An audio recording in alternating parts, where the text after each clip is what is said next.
Gottlieb was an American arcade game corporation based in Chicago, Illinois. Like many other manufacturers, Gottlieb first made mechanical pinball machines, including the first successful coin-operated pinball machine, PINBALL, in 1930. The 1947 development of player-actuated, solenoid-driven 2-inch bats called flippers revolutionized the industry. Players now had the ability to shoot the ball back up the playfield and get more points. The flippers first appeared on a Gottlieb game called Humpty Dumpty, designed by Harry Mabs. The company was established by David Gottlieb in 1927, initially producing pinball machines while later expanding into various other games, including pitch and bats, bowling games, and eventually video arcade games, notably Reactor, the music you're hearing, and Qbert. By the 1970s, the company had begun designing their games with longer 3-inch flippers, now the industry standard.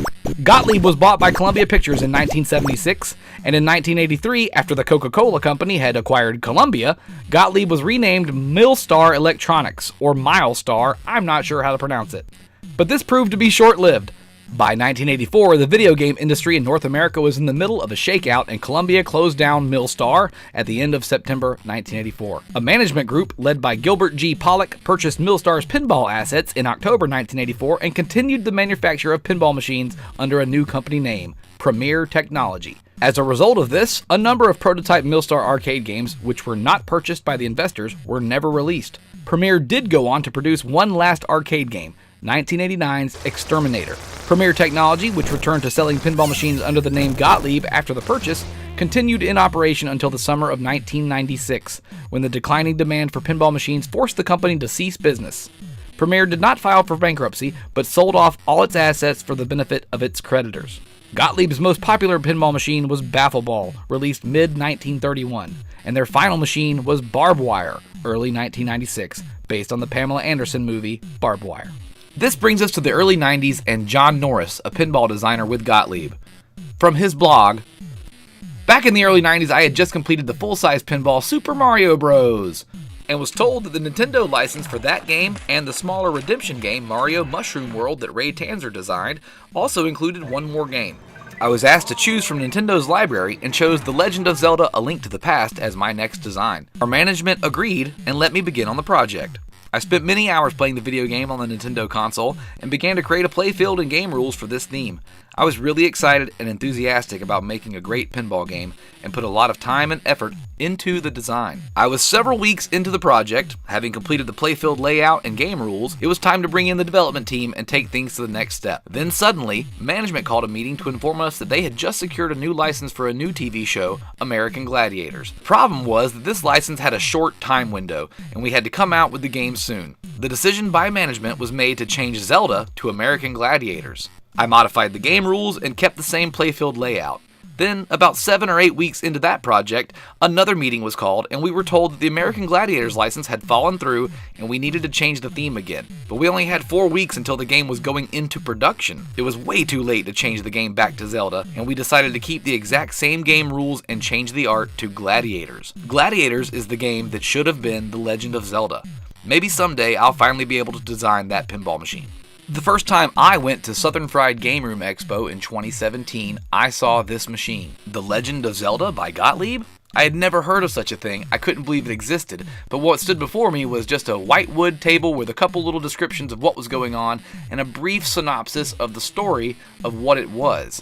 This was a game, an original Gladiators machine, being rethemed back into The Legend of Zelda: A Link to the Past by a gentleman named Wilder Ham, who owns a store in Charlotte, North Carolina called Save Point Video Games. He got himself a Gladiators table, stripped all the artwork, ripped out the code, and has begun to make his own A Link to the Past Legend of Zelda pinball machine. I got in touch with him through Facebook and we had a short discussion about the machine and what he's doing with it. He is 90% away from having the code completed and plans to reveal the finished game at the Southern Fried Game Room Expo 2019 this freaking year, and I cannot wait. During our talk, I asked if I could drive up to Charlotte, bring my camera, do a little bit of investigating and interview him and shoot the machine and play it and get a little bit more facts on it, and he said he would like to get a little further along before doing the interview about it at the Southern Fried Game Room Expo should hopefully be the grand reveal. Last year, it worked, but the power cord got yanked out upon install and he couldn't get it fixed where it was positioned. This year, he hopes to be in his own little booth area with other homebrewed pins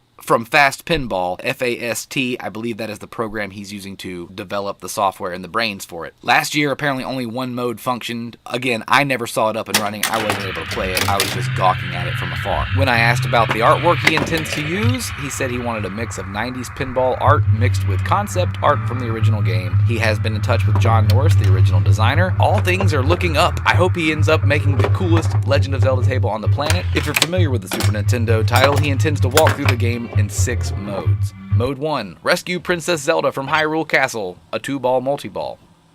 Mode 2, Lightworld, collect the 3 pendants. Mode 3, the Lost Woods, where there will be hidden shots. Mode 4, battle against Aghanim. Mode 5, the Dark World, and Mode 6, the final battle. He also said he is sure at some point in the next couple months he will have 90% of the coding done and make a Twitch-style playthrough of it so everyone can get an idea of what he's made. I cannot wait to watch that. Do yourself a favor and check out Wilderham's Instagram page, SavePointVG. He posts a lot of pictures of his progress there and little videos of him testing out different features, like this ball eject in slow-mo and super sexy red.